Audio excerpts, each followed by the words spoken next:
Assalamualaikum warahmatullahi wabarakatuh.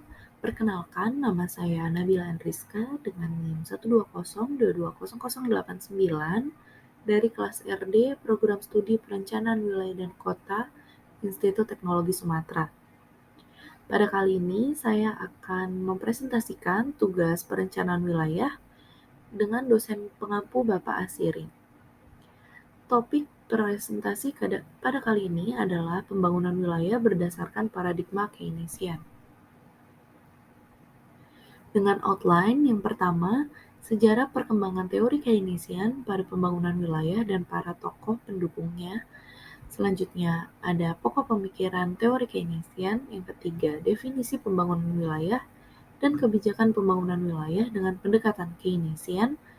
Lalu yang terakhir ada studi kasus dan kebijakan pengembangan kawasan industri.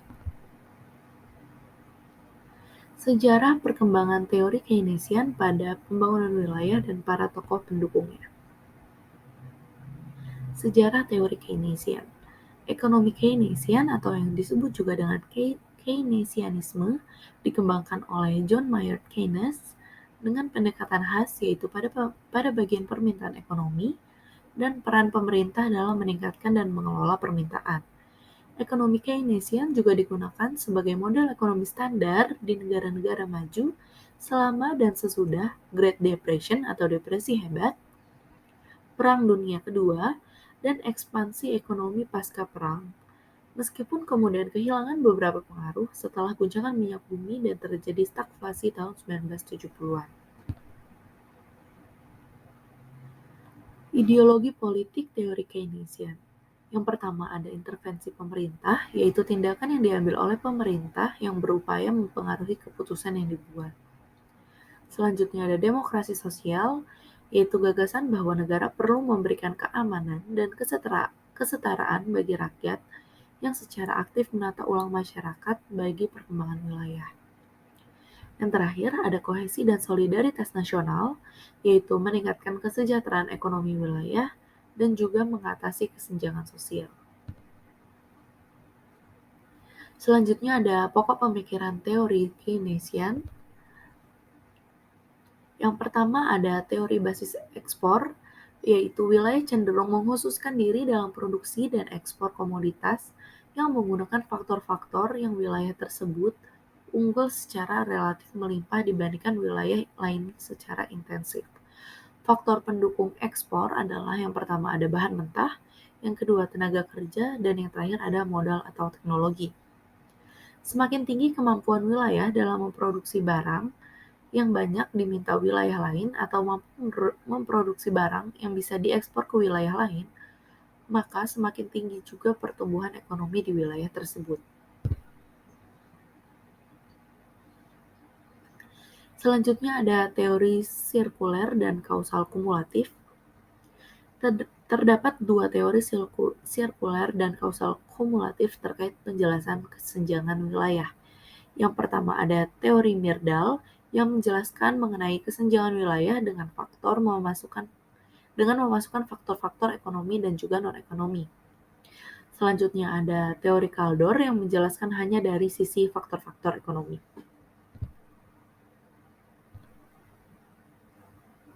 Selanjutnya ada teori kutub pertumbuhan. Menurut teori kutub pertumbuhan, perkembangan ekonomi wilayah akan memusat dan mengkutub atau polarisasi di suatu wilayah yang memiliki aglomerasi industri penggerak perekonomian wilayah atau industri yang memiliki efek pengandaan keterkaitan ke belakang atau backward linkage ataupun ke depan atau forward linkage. Selanjutnya ada penyebab kesenjangan wilayah. Yang pertama ada deregulasi atau liberasi pasar atau pasar bebas. Selanjutnya ada kelemahan struktural, yaitu structural weakness. Yang ketiga ada investasi yang rendah, low investment. Yang keempat ada perpindahan atau pengurasan modal yang terus-menerus. Dan yang terakhir ada ketidakcukupan partisipasi pemerintah dalam pembangunan wilayah.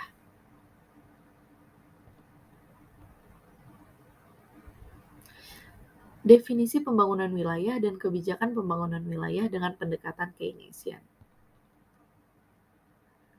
Pembangunan wilayah merupakan upaya yang memerlukan intervensi pemerintah atau upaya pembangunan yang tidak dilepaskan pada mekanisme pasar, dalam rangka mengurangi kesenjangan atau disparitas wilayah atau dalam rangka mencapai pembangunan antar wilayah yang seimbang.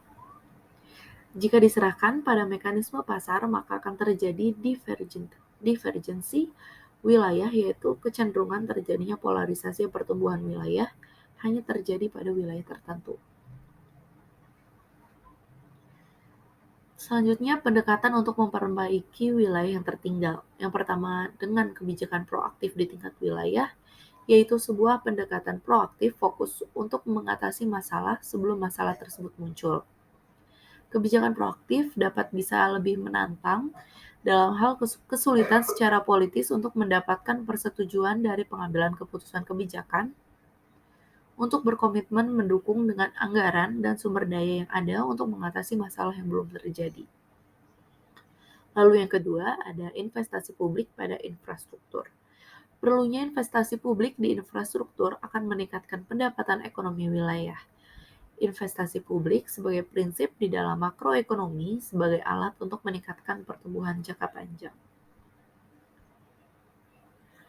Kebijakan pembangunan wilayah dengan pendekatan Keynesian. Yang pertama ada bantuan untuk wilayah secara ekstensif, yang kedua bantuan otomatis atau subsidi modal dan tenaga kerja secara otomatis, yang ketiga desentralisasi kewenangan dan meregenerasi ekonomi wilayah dari nasional ke pemimpin dan lembaga-lembaga di tingkat subnasional.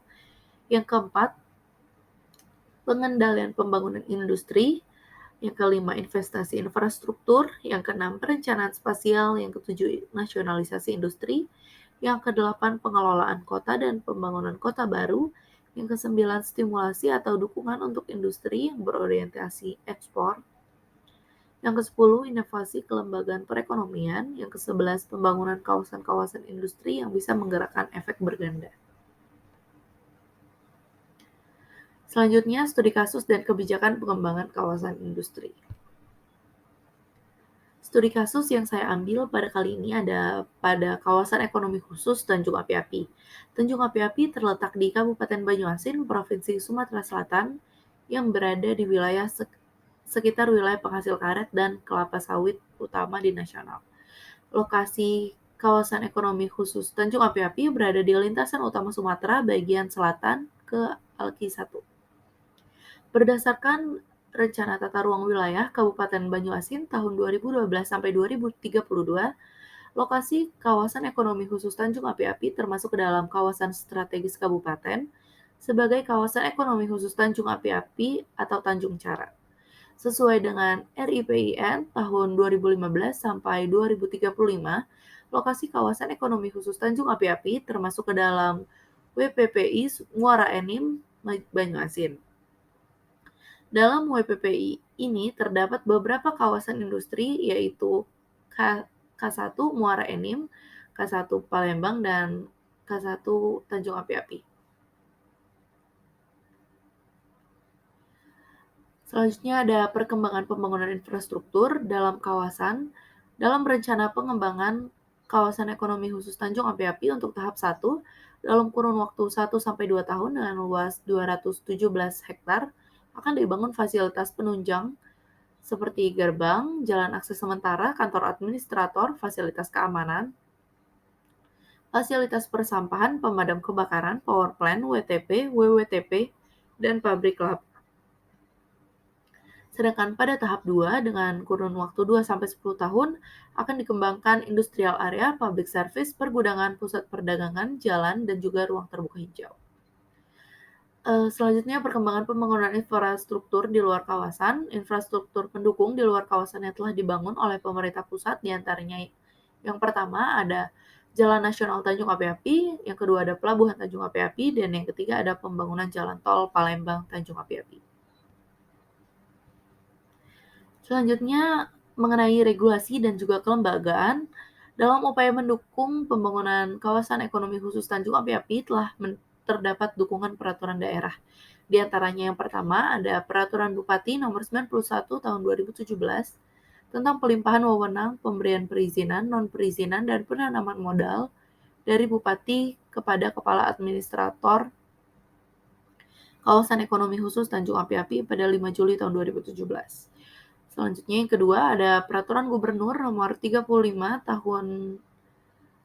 tahun 2017 tentang pendelegasian kewenangan pemberian perizinan dan non-perizinan pemerintah Sumatera Selatan kepada Administrator Kawasan Ekonomi Khusus Tanjung Api-Api pada tanggal 20 Agustus 2017. Kemudian di sini ada struktur kelembagaan pengelolaan Kawasan Ekonomi Khusus Tanjung Api-Api dengan Dewan Kawasan Kawasan Ekonomi Khusus Tanjung Api-Api, ada Gubernur Sumatera Selatan yang berkoordinasi dengan Sekretaris Dewan Kawasan, yaitu di sini Bapeda Provinsi Sumatera Selatan.